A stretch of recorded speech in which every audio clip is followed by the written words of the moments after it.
आज हम स्टडी करेंगे कक्षा 7 की संस्कृत पाठ्य पुस्तक संस्कृत दर्शिका खा। इससे पहले हमने पाठ 1 का अध्ययन किया था। आज हम पाठ करेंगे 2 का अध्ययन। तो पाठ 2 है लंग लकार प्रथम पुरुष एक वचन।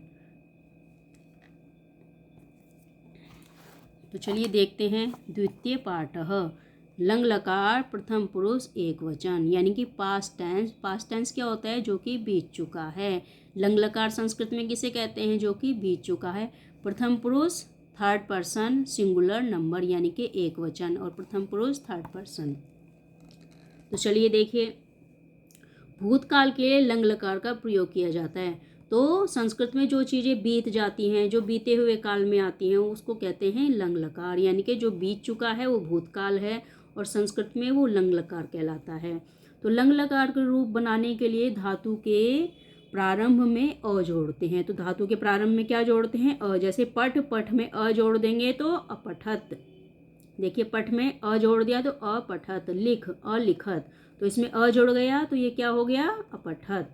तो यानी कि पठ को अपठत कर दिया है तो बीते हुए में हो जाएगा। तो समझ में आया बच्चों आपको? तो लंग लकार अर्थात बीता हुआ काल, भूतकाल। तो चलिए अब देखें, प्रथम पुरुष एक वचन का यह रूप प्रथमा विभक्ति एक वचन के कर्ता के साथ प्रयुक्त होता है। यानी कि किसके साथ प्रयुक्त हो रहा है? ये एक वचन के साथ प्रथमा विभक्ति लगकर। तो इसमें कौन सी विभक्ति का प्रयोग होता है? प्रथमा विभक्ति का। तो चलिए प्रारंभ करते हैं। क अपठत, कौन पढ़ता था? बालकः अपठत, बालक पढ़ता था। पार्थम पाठम अपठत, पार्थ पाठ पढ़ता था। तो किसने पाठ पढ़ा? पार्थ ने। तो का अलिखत, किसने लिखा? बालिका अलिखत, बालिका ने लिखा था। अमिता पत्रम अलिखत, अमिता ने पत्र लिखा था। इसके बाद देखिए, किम अपतत, क्या गिरा था? पत्रम अपतत, पत्ता गिरा था। वृक्षात पत्रम अपतत, पेड़ से पत्ता गिरा था। अश्वम तीव्रम अधावत, घोड़ा कैसे दौड़ रहा था? घोड़ा दौड़ रहा था तेज गति से। तो घोड़ा तेजी से दौड़ रहा था। वृद्धः शनै शनै अचलत, और वृद्ध जो है, जो बूढ़ा व्यक्ति था, वो धीरे धीरे चलता था। मयूरः उद्याने अनृत्यत, मोर जो है उद्यान में यानी कि बगीचे में नाच रहा था। इसके बाद देखिए, बबीता विद्यालयम अगच्छत, बबीता विद्यालय जा रही थी। सा शिक्षिकाम अनमत, उसने शिक्षिका को प्रणाम किया था। सीता पाठम अस्मरत, सीता ने पाठ याद किया था। यहाँ पे देखिए फूल दिखाया गया है। पुष्पम सुंदरम आसीत, फूल सुंदर था। फूल कैसा था? सुंदर था। तत्चक्रम अभ्रमत, वहाँ पर पहिया घूम रहा था। वृक्षात फलम अपतत, पेड़ से फल गिर रहा था। अब देखिए, आपने सभी ने कहानी सुनी होगी ना, पिपासित काक, यानी कि प्यासा कोका।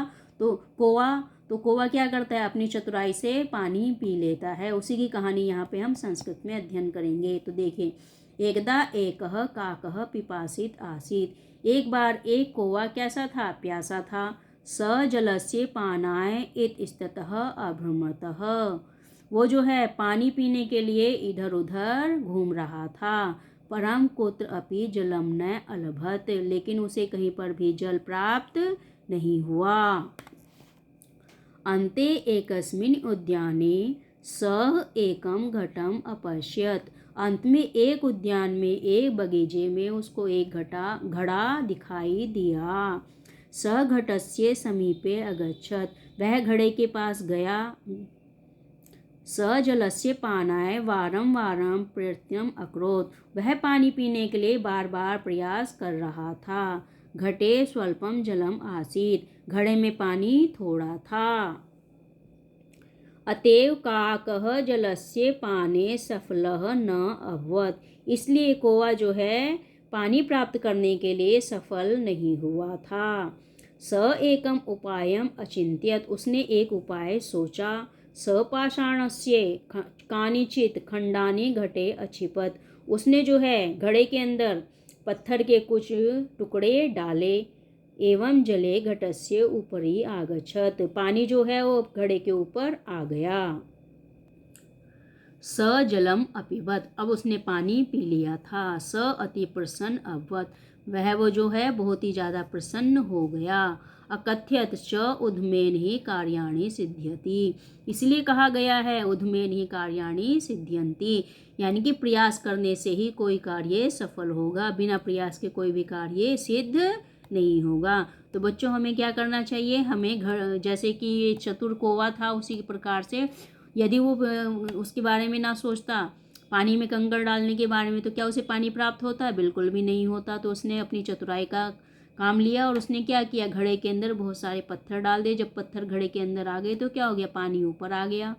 तो पानी ऊपर आ गया तो क्या हो गया, कौवे ने पानी पी लिया और उसकी प्यास बुझ गई। इसलिए उद्मेन ही कार्याणि सिद्ध्यन्ति, कार्य करने से ही सफलता प्राप्त होती है। चलिए अब इसकी एक्सरसाइज देखते हैं।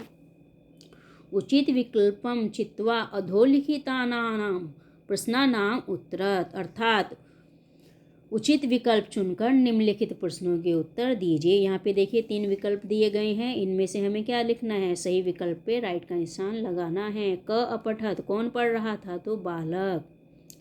पुष्पम डैश आसीत, तो पुष्पम कैसा था, सुंदरम। असुंदरम तो नहीं था, उच्च भी नहीं था, तो कैसा था, सुंदरम था।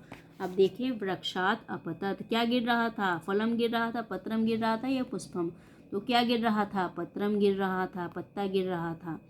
एक पदेन उत्तरत, एक पद में हमें क्या देना है, उत्तर देना है। देखिए क पिपासित आसीत, तो एकह काकह, तो काकह पिपासित आसीत है ना, एक कौवा प्यासा था।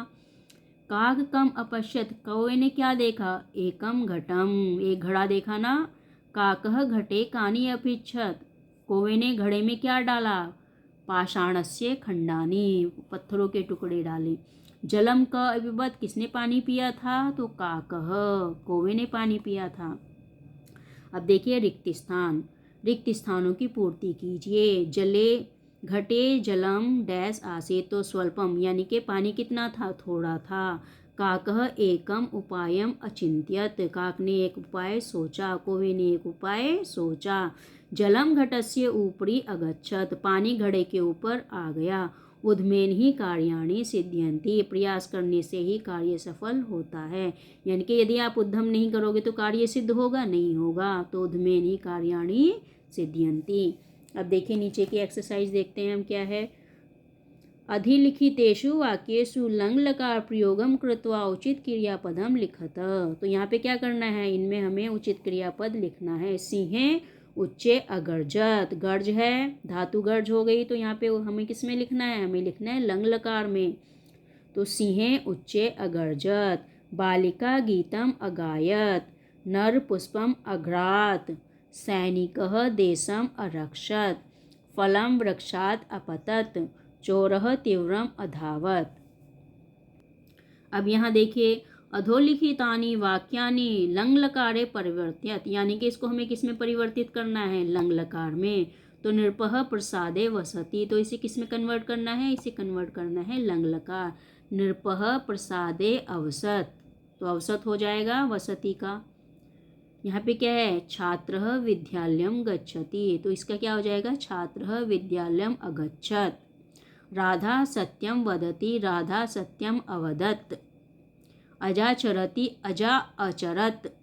बालिका दुग्धम पिबती, बालिका दुग्धम अपिबत। तो समझ में आया बच्चों, तो ये चैप्टर मैंने पूरा करा दिया है आपको। यदि ये चैप्टर आपको समझ में आया है और मेरी संस्कृत आपको समझ में आई है तो कृपया मेरे चैनल को सब्सक्राइब कीजिए, लाइक और शेयर कीजिए, ताकि आपको ऐसे ही और भी वीडियो मिलते रहें।